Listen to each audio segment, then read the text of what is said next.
नमस्कार साथियों, स्वागत है अपना यूट्यूब चैनल बीजर ऑनलाइन क्लासेस में। हम आशा करते हैं कि आपकी तैयारी बिहार डीएलएड की काफ़ी ज़बरदस्त तरीके से चल रही होगी। आज का इस सामाजिक अध्ययन का यानी सामाजिक विज्ञान का प्रैक्टिस सेट 19 होगा। इसके पहले हम 18 प्रैक्टिस सेट करा चुके हैं, जो चैनल के प्लेलिस्ट में होगा, तो वहाँ से जाकर आप वीडियो को देख सकते हैं। काफ़ी मस्ट इम्पॉर्टेंट प्रैक्टिस कराए हैं, पढ़े वहीं जो एग्जाम में पूछा जा रहा है। तो चलिए सेशन को स्टार्ट करने से पहले अगर आप मेरे चैनल को सब्सक्राइब नहीं किए हैं तो प्लीज़ चैनल को जरूर सब्सक्राइब कर लीजिएगा डेली वीडियो देखने के लिए शाम को 5 बजे। तो चलिए क्वेश्चन की तरफ बढ़ते हैं, देख लेते हैं क्वेश्चन क्या कह रहा है। पहला नंबर क्वेश्चन कह रहा है, सिंधु घाटी के लोग थे। तो सिंधु घाटी के लोग कैसे थे? शाकाहारी थे, मांसाहारी थे, कि शाकाहारी और मांसाहारी थे, कि गाय का मांस नहीं खाने वाले। तो चलिए क्वेश्चन नंबर 1 आंसर लगाइए और अपने स्कोर बताइएगा लास्ट में आपका स्कोर 20 में से कितना आ रहा है। तो सिंधु घाटी के लोग थे। तो चलिए क्वेश्चन नंबर 1 आंसर होने वाला है ऑप्शन नंबर सी जो करेक्ट जाएगा, यानी शाकाहारी और मांसाहारी दोनों थे। क्या थे? तो शाकाहारी और मांसाहारी दोनों थे। तो शाकाहारी में वो क्या क्या खाते थे लिख लीजिएगा,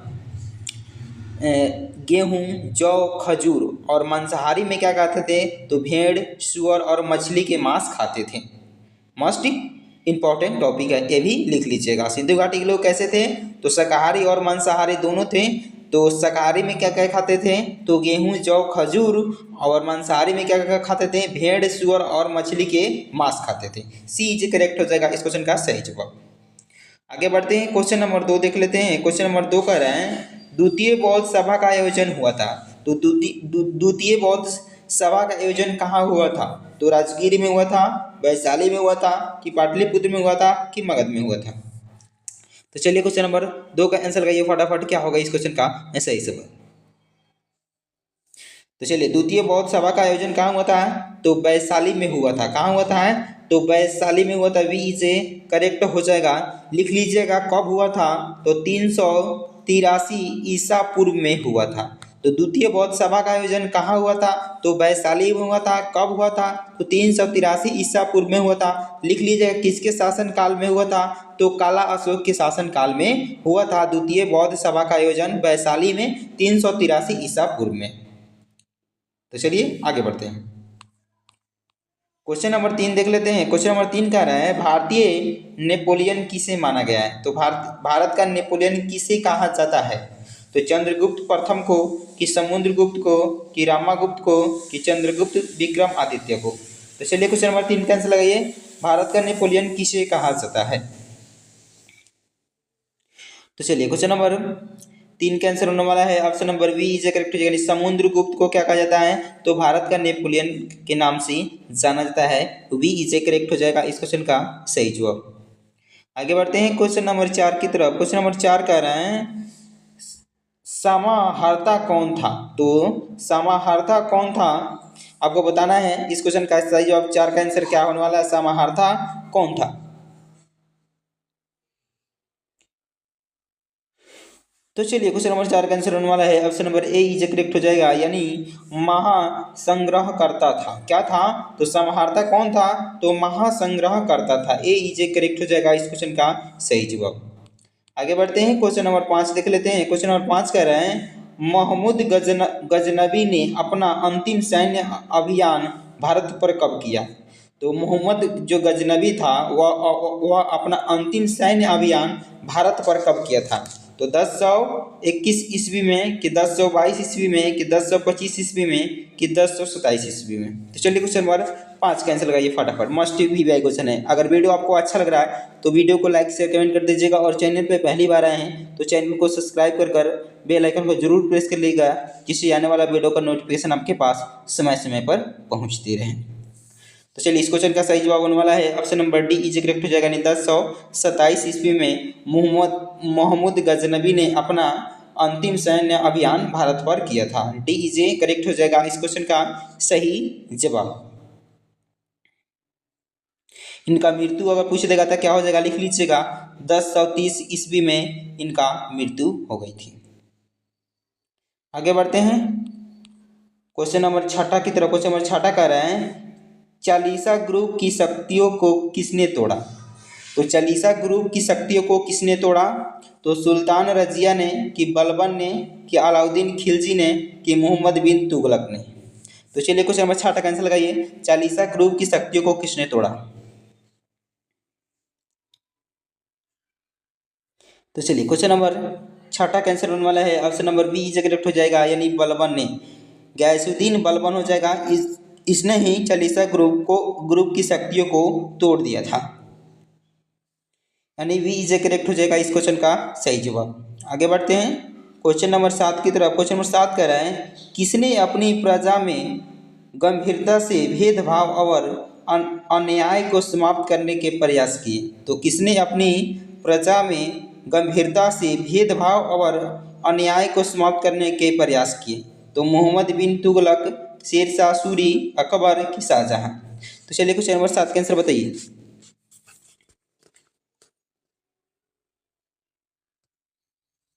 तो चलिए क्वेश्चन नंबर 7 का आंसर होने वाला है option number C is correct हो जाएगा, यानी अकबर ने इसको क्या किया, गंभीरता के भेदभाव और अन्याय के समाप्त करने का प्रयास किया। कौन किया?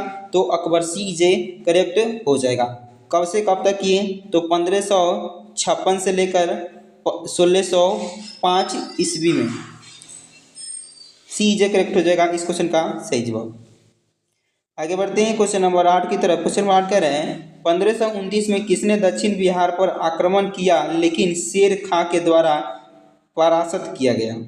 तो 1529 में किसने दक्षिण बिहार पर आक्रमण किया लेकिन शेर खां के द्वारा परास्त किया गया था? तो नुसरत शाह, कि जलाल खां, कि बहार खां, कि ताज खां।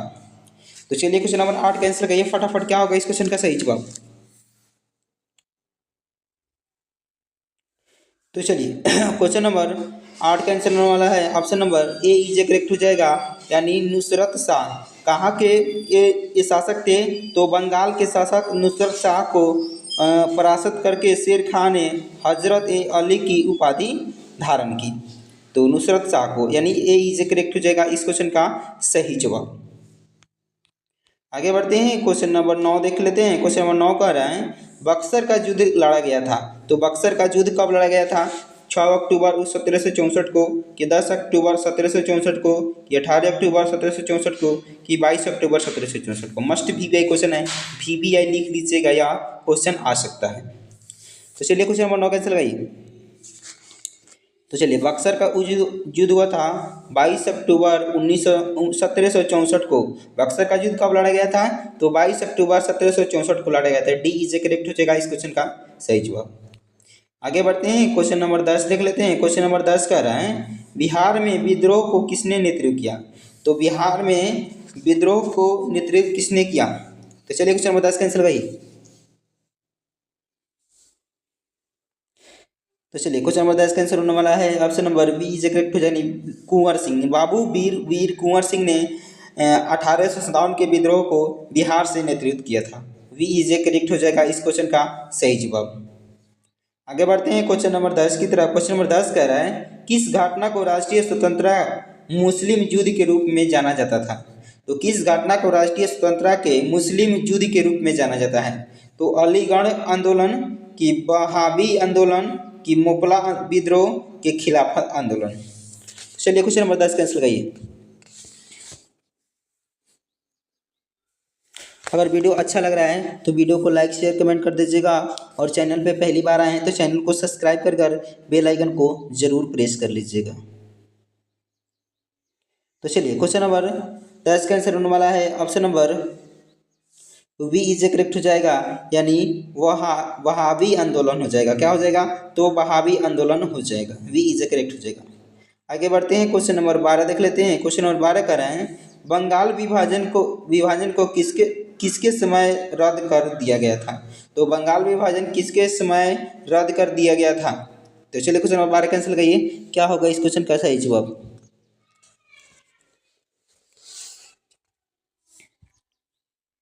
तो चलिए क्वेश्चन नंबर 12 का आंसर होने वाला है option number B is a correct हो जाएगा, यानी लॉर्ड हार्डिंग द्वारा बंगाल विभाजन को रद्द कर दिया गया था। वी इज ए करेक्ट हो जाएगा। आगे बढ़ते हैं, क्वेश्चन नंबर 13 देख लेते हैं। क्वेश्चन नंबर 13 कह रहे हैं, किस घटना ने गांधी जी को भारत स्वतंत्रता संग्राम के क्षेत्र में लाकर खड़ा किया? तो किस घटना घटना ने गांधी जी को भारत के स्वतंत्रता संग्राम के क्षेत्र में लाकर खड़ा कर दिया था? तो चलिए क्वेश्चन नंबर 13 कैंसिल गई।